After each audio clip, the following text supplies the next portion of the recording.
a plus de condamnation pour ceux qui sont en Jésus-Christ. Mais là encore, c'est un peu plus profond.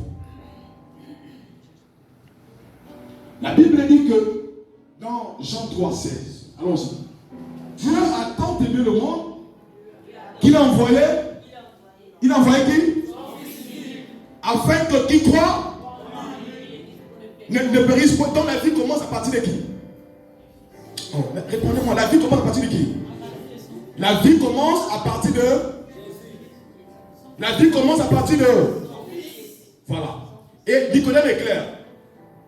Nicodème vient voir Jésus. Il dit à Jésus, mais maître, en fait tu as dit beaucoup de choses, merci ma fille. Tu as dit beaucoup de choses.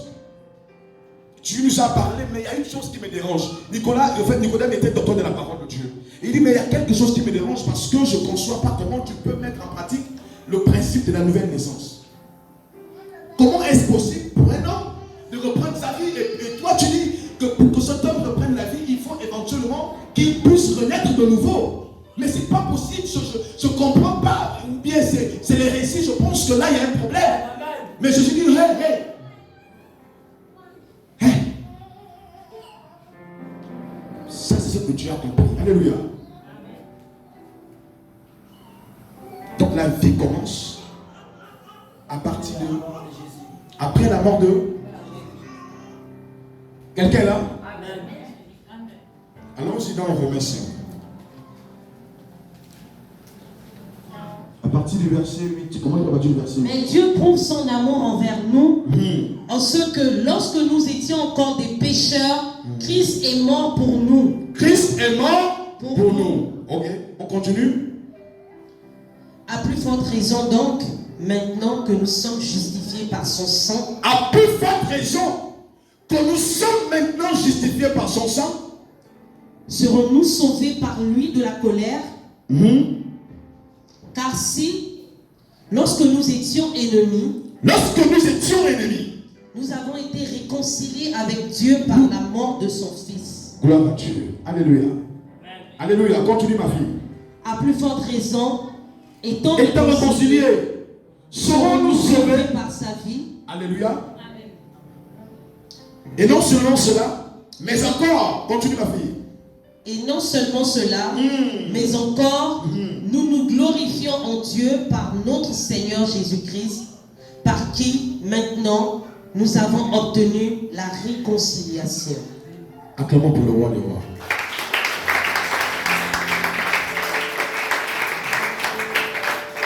Parce que lorsqu'on parle du règne, Jésus était en train de dire des choses, et plusieurs choses. Jésus était en train de préparer une jeunesse forte. Jésus était en train de préparer les leaders. Jésus était en train de changer la destinée de beaucoup. Et lorsque Jésus est sur le point de partir, jusqu'à présent, Jésus partait, dit de ville en ville. Dit de ville en ville. Il parcourait de ville en ville pour annoncer la bonne nouvelle. Pour faire des disciples. Et lorsqu'il avait atteint, parce que Jésus a reçu, la dernière fois qu'on parle de Jésus, c'est quand il a 12 ans. C'est-à-dire de sa naissance jusqu'à l'âge de 12 ans. Pendant 18 ans, Jésus disparaît. Quelqu'un avec moi? Il réapparaît à 30 ans. Jésus a 3 ans de ministère. Dit 3 ans. 3 ans.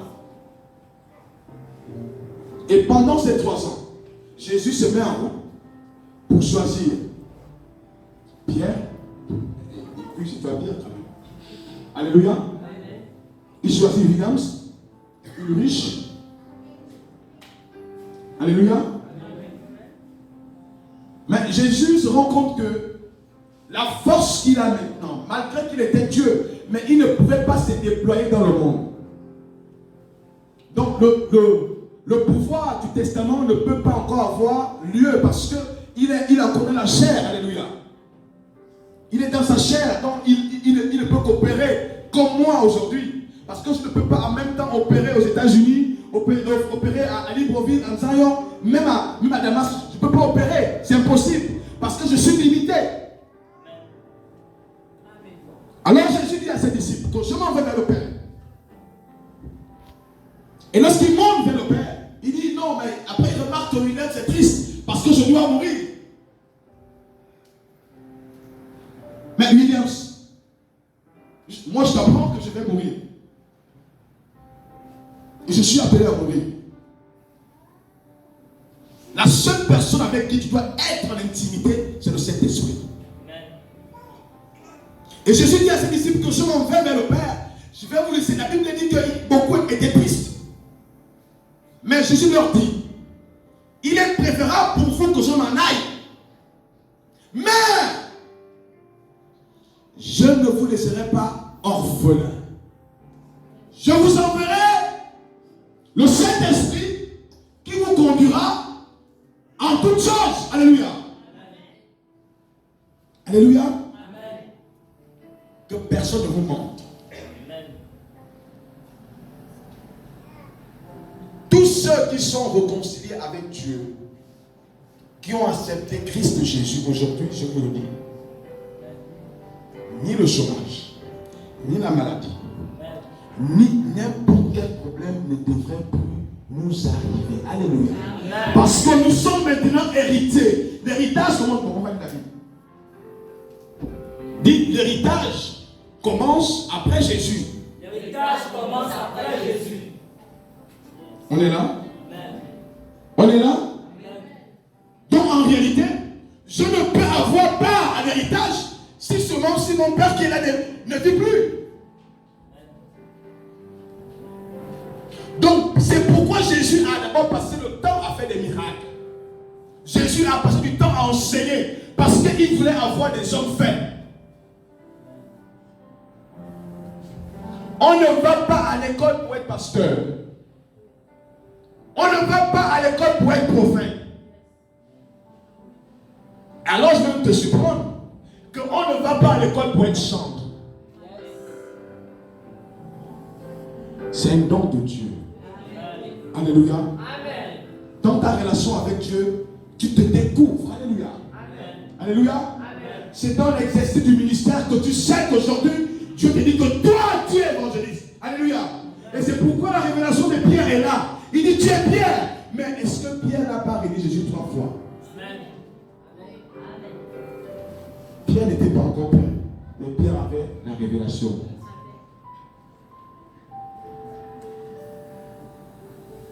En fait, à chaque fois que je tiens des débats avec mon père, il est là. En fait, il me dit souvent, tu as fait l'école, mais moi j'ai l'expérience. Et à tous les niveaux, il m'a toujours démontré que, fils, la partie là, alléluia. Ça dit que parfois, ce que je ne vois pas. Mais lui, en fait, parfois, il dit, non, lui, vraiment, c'est l'homme qui dit déguisement. Quand il se trouve devant un magistrat, tu dis que c'est un mauvais magistrat, que c'est mon gars, c'est pas un magistrat. Alléluia. En fait, c'est parce qu'aujourd'hui, la sagesse l'amène à faire certaines choses. Alléluia. Pierre, à la révélation qu'il a appelée, la pierre est proche de Jésus. Mais Jésus parle, en fait, il faut dire, oh, le texte dans son contexte n'a que le sens si et seulement si on prend en considération la sémantique. Alléluia. Amen. Et la sémantique est claire. Et moi, je te dis que tu es Pierre. Oui, William, tu es Pierre. William, tu es Pierre. William, tu es Pierre.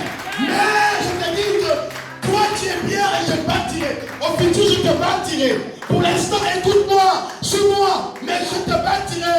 Jésus te bâtirai. C'est ça.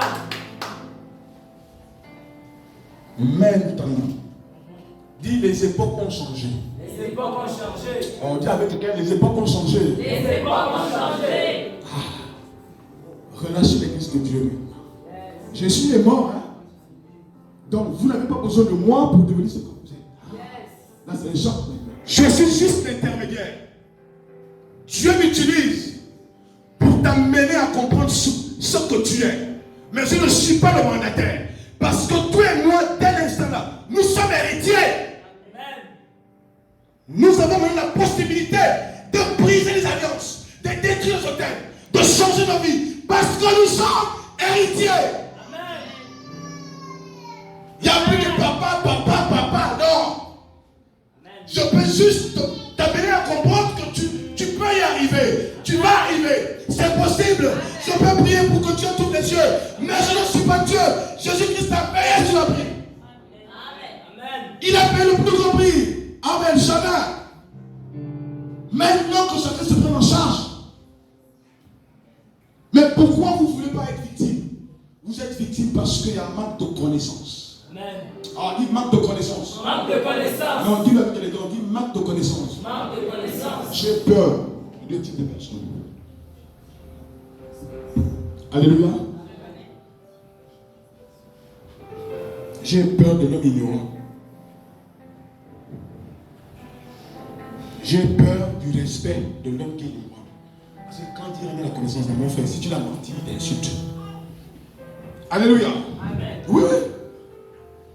Quelqu'un que tu as traîné dans la boue pendant des heures, des années, tu mentais. S'ils découvrent que tu l'as menti là et qu'ils vont te pouvoir, on dit papa. Tu connaissais la vérité, bien tu apprenais. Alléluia. Alléluia. C'est pourquoi vous voyez que dans les familles, il y a la révolution. La personne a du mal à comprendre. Dis la vérité à quelqu'un parce que Jésus, c'est la terre. Jésus, c'est la terre. C'est la terre. Oh, les gars. Enfin, il dit que je suis le chemin. Il dit, je suis le chemin. Je suis le chemin, la vérité et la vie. Donc Jésus, c'est une terre. Il dit, je suis une terre. Jésus, c'est un autre monde. Jésus, c'est une plateforme. Jésus, c'est-à-dire que Jésus, c'est la terre. C'est la terre. Il est le chemin, la vérité et la vie. C'est-à-dire que quand tu rentres dans la terre de Jésus, tu deviens. C'est pourquoi il dit que toute chose est ancienne et toute chose devient nouvelle. Les choses anciennes sont passées. Oui, mais que personne ne condamne ton passé. Que personne ne parle de ton passé. Que personne ne t'amène à comprendre que tu dois culpabiliser. Non, Jésus-Christ t'a libéré. Tu n'as plus à payer le prix. Tu es sorti du péché.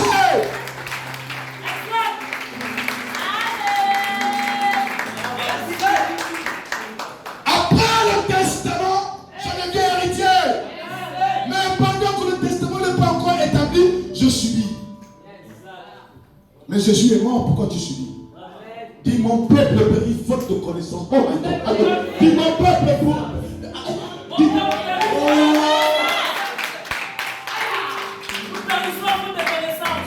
Alléluia. Et ceux qui ont compris nous tiennent. Ils nous tiennent pourquoi? Parce que nous sommes ignorants. Tu peux faire une prière pour changer le cours de ta famille. Tu peux faire une prière pour changer ton identité. Tu peux faire une prière pour changer ton mariage. Tu peux faire une prière pour changer ta mère, ton père. Tu peux guérir. Mais comment tu vas avoir accès à ces choses si tu n'as pas la connaissance? Et la Bible est claire. La Bible ne dit pas que je souffre parce que je meurs parce que je suis pauvre. La Bible dit je meurs parce que je suis Oh, mais quand tu rentres dans l'accomplissement de ce qui est à toi, ma fille, bats-toi, lève-toi et marche avec Dieu. Actuellement, la seule chose, en fait, quand tu rentres dans la révélation, tu n'as plus besoin de faire comme les hommes. Parce que si tu fais comme les hommes, en réalité, tu ouvres une porte.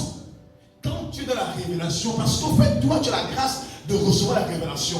Mais en même temps, tu veux l'en faire à ta vitesse, à ta manière. Et quand tu le fais, tu ouvres une porte. Est-ce que tu m'écoutes? Si dans 3 mois, tu ne te rectifies pas, ça va échouer. Tu vas venir témoigner ici que ça échoue. Il y a une chose, c'est qu'en fait, pourquoi vous voulez que les choses marchent alors que vous voulez le faire par vous-même? Dieu ne sera plus glorifié. Ce qui est à toi est à toi. Ce qui est à toi est à toi. Armel, personne n'a fait de toi ce que tu es. C'est Dieu. Et Jésus est déjà mort pour toi. Tu vois qu'il y a eu des réactions qui t'ont surpris, non? C'est Dieu qui facilite. Est-ce que tu comprends Dieu? Ce qui te faisait peur. Tu vois que en fait, parfois, c'est même toi qui es touché, n'est-ce pas? Parce que Dieu rend tout disponible. En fait, on dit quoi? Disponible, favorable. Il facilite. Mais si tu marches par toi-même, c'est toujours compliqué. Tu vas souffrir parce que tu écoutes des sentiments. Alléluia. Je suis jeune. Je rencontre beaucoup de monde. Matthieu 16. Versets 14 à 18. Alléluia. Amen. Alléluia. Amen. Alléluia. Amen. Dieu utilise toujours quelqu'un. Alors la Bible dit que ce jour-là, Jésus posait des questions à ses disciples. Parce que certainement, ils étaient ensemble depuis un bon bout de temps. Ils mangeaient ensemble, ils communiaient ensemble. Jésus a opéré étant avec eux. Mais après un certain nombre de temps, Jésus se dit qu'il faut que je sache ce que les gens pensent de moi et ce que vous pensez de moi. Alors Jésus posait la question à ses disciples en leur disant, que pensez-vous que les gens disent de moi?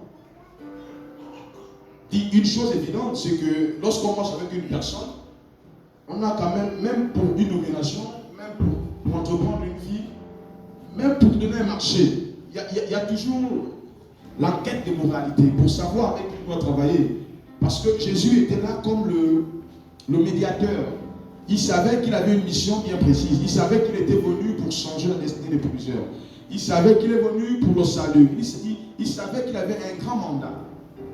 Mais Jésus ne pouvait pas marcher lui seul. Il est venu pour faire des disciples. Alors ils sont ensemble, ils posent une question à ses disciples en disant, que pensez-vous que je suis? Ou bien, d'ailleurs, que disent les gens à mon sujet? Alléluia. Alléluia. Amen. Et le micro n'est pas bon. C'est bon.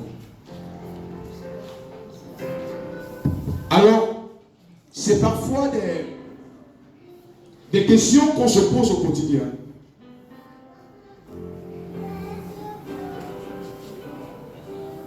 Et Jésus voulait savoir, en réalité, si réellement les personnes qui étaient avec lui avaient la capacité de savoir qui réellement il était.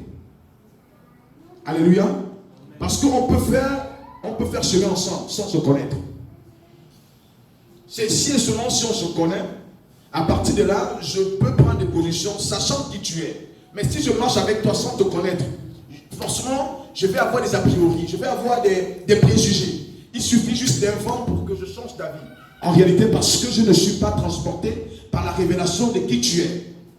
Alléluia. Et c'est une question fondamentale. Parce que Jésus est sur le point de bâtir la vie de quelqu'un. Il est sur le point d'annoncer de nouvelles choses dans la vie de quelqu'un. Mais Jésus veut savoir d'abord la pensée profonde. Qu'est-ce que tu penses que je suis pour toi? Alléluia. Et c'est d'ailleurs la raison pour laquelle on a intitulé le thème la dernière fois, après Jésus je règne. Et après on a dit que Dieu utilise toujours quelqu'un. Alléluia. Dis c'est ton cas. C'est ton cas. Dis c'est ton cas. Dis à ton voisin c'est ton cas. Nous connaissons la réponse de Pierre. Nous connaissons la réponse des autres. Alors on pouvait dire que sans révélation, il est incapable à un homme de rentrer dans la destinée. Parce que la révélation t'ouvre les yeux. La révélation te dit ce que tu ne penses pas. La révélation te dit ce que personne ne peut imaginer. Seul Dieu sait qui tu es. Alléluia. Et nous sommes rentrés dans cette logique-là. Et nous avons compris que pour marcher avec Dieu, il faut avoir la révélation. Dis la révélation. Mais qui doit utiliser la révélation? C'est un homme qui doit porter la révélation. Parce que lorsque tu as une vision, tu as aussi les rudiments, tu as aussi les capacités de mener à bien cette vision. Et la vision ne peut avoir lieu si et seulement si tu connais la personne qui t'a mandaté, avec qui tu pourras discuter. Alléluia. Amen. Dis une vision sans objectif est vaine. Est-ce qu'on est là ce matin? Quelqu'un est là ce matin? Amen. Alors ma question est de savoir, si Dieu utilise quelqu'un, quelle est ta destinée? Quelle est ta mission sur terre? Si Dieu utilise quelqu'un et que Dieu a besoin de toi, quel est ton rôle? Parce que nous ne sommes pas en train de mettre en pratique des slogans. On n'est pas en train de mettre en pratique une devise. Dis une vie. Dis à quelqu'un, c'est une vie. Dis, c'est un accompli, c'est dans une mission, c'est un mandat. C'est un pouvoir que Dieu te donne pour être mandaté. Alléluia. Amen. Alléluia. Amen.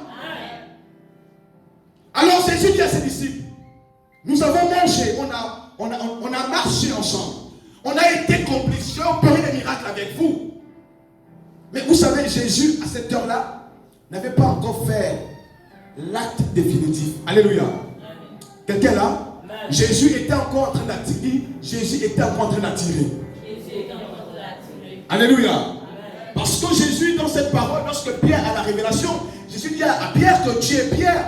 Et sur cette pierre, je bâtirai mon église. Regardez, le verbe est bien clair. Il dit tu es Pierre. Et que sur cette pierre, je bâtirai, c'est quoi sur le futur? Il dit je bâtirai mon église. Il dit je bâtirai mon église. C'est dans le futur parce que Jésus va accomplir l'acte de l'église après la mort. Dis après la mort. Dis après la mort. Dis après la mort. Donc je bâtirai mon église. Je bâtirai mon église. Tu serais grand. C'est la révélation. C'est ce que Jésus donne déjà dans la vie de quelqu'un. Dis la bonne nouvelle. L'évangile c'est la bonne nouvelle. Dis l'évangile c'est la bonne nouvelle. L'accomplissement c'est la révélation. Quelqu'un est avec moi? Amen. Alléluia. Amen. Alors généralement quand les gens viennent à Christ, ils ne savent pas réellement la raison pour laquelle ils viennent à Christ. Alléluia. Amen. Mais Dieu utilise toujours une situation particulière pour se démontrer dans ta vie. Et généralement, nous sommes dans une logique où on dit, est-ce que ce Dieu est vrai? Est-ce que ce Dieu est capable? Est-ce que ce Dieu, est-ce que, dit le questionnement a toute sa place. Le questionnement a toute sa place. Plus fort, plus fort, plus fort. Le questionnement a toute sa place. Parce que si tu ne te poses pas de bonnes questions, tu ne vas jamais chercher à comprendre ce qui se passe réellement. Alléluia. Il y a forcément des questions parce qu'on ne peut pas suivre quelqu'un sans se poser des questions, c'est impossible. Alléluia. Dis que nous ne sommes pas des moutons. Nous sommes les fils de la révélation. Alors beaucoup sont venus parfois pour les problèmes de finances, d'autres pour les problèmes de santé, d'autres parce qu'on veut avoir le mariage. Il y a toujours une raison. Il y a toujours une raison.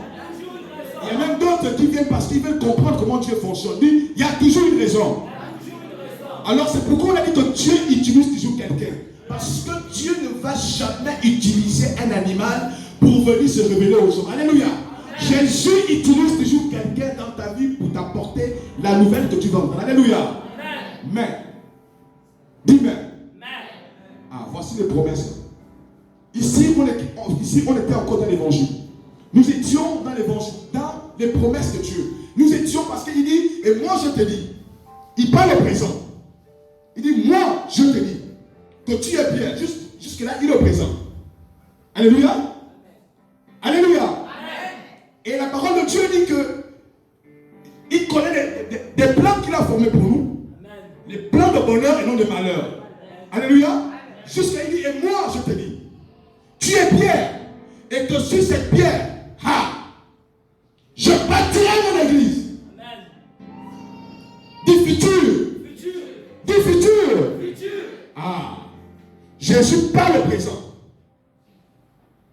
Mais il dit, après ma mort, Pierre, tu es prédestiné à marcher avec moi.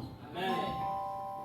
Alors il dit après que Pierre, malgré que tu as eu la révélation, alléluia, malgré que je t'ai choisi, malgré que je t'ai mandaté évangéliste, malgré que je sais que tu es président, je sais que tu es un appel, mais avant la mort de Jésus, tu ne peux faire des exploits parce que moi-même je suis encore là. Dis, je suis encore là.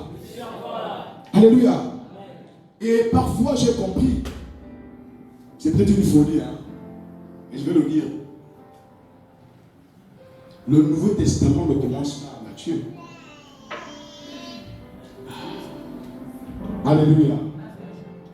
Si vous voulez former les gens, allez-y dans les profondeurs, allez-y comprendre. Je dis, moi je le soutiens avec ma révélation, que le Nouveau Testament ne commence pas dans Matthieu.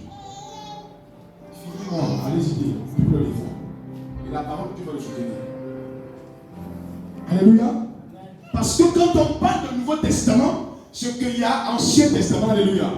Et le Nouveau Testament devrait commencer après la parce que, en fait, si moi j'ai mon père ici, il n'est pas encore mort. Je ne peux nullement déjà commencer à réclamer l'héritage de mon père. Parce que lui-même, il est encore vivant. Alléluia. C'est après la mort de mon père, quand je deviens héritier. Donc, tant que mon père vit encore, je suis héritier de nom. Alléluia. Puis je suis héritier de nom. Mais c'est après sa mort que je rentre dans l'accomplissement de ce qui m'appartient. Parce que mon père ne vit plus.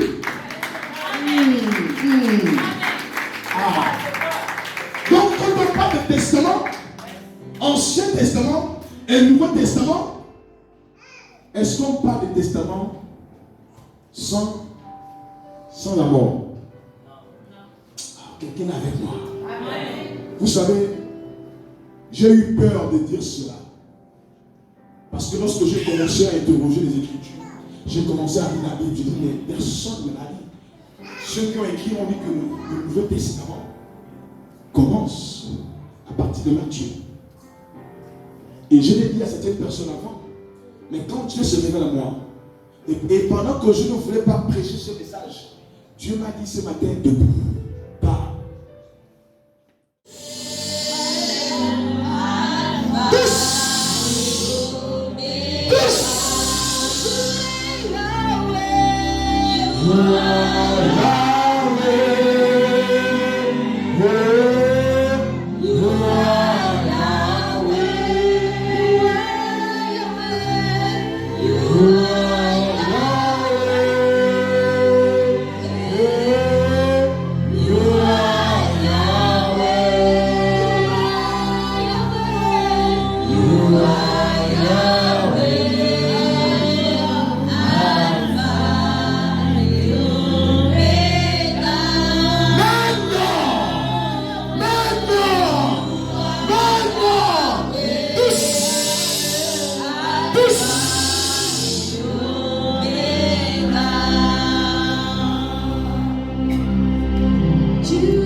Seigneur, Jésus-Christ de Nazareth. J'ordonne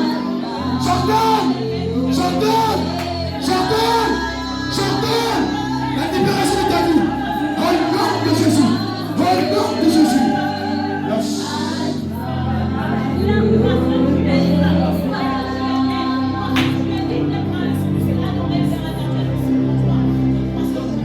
Rimashake baba.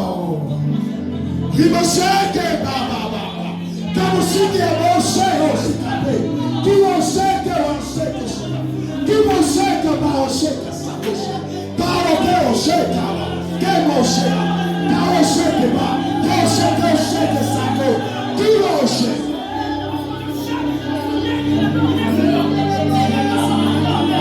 Manda.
Je te localise.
t'appartient plus. Libère sa vie. Tu libères sa vie. Tu libères sa vie. Tu libères sa vie. Tu libères sa vie. Yes.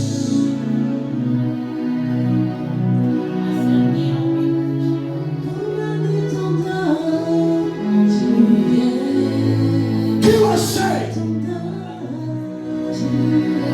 Oui, le shake, papa. Quand on shake, tu as encore des shakes. You can scream out. Libère. Yes.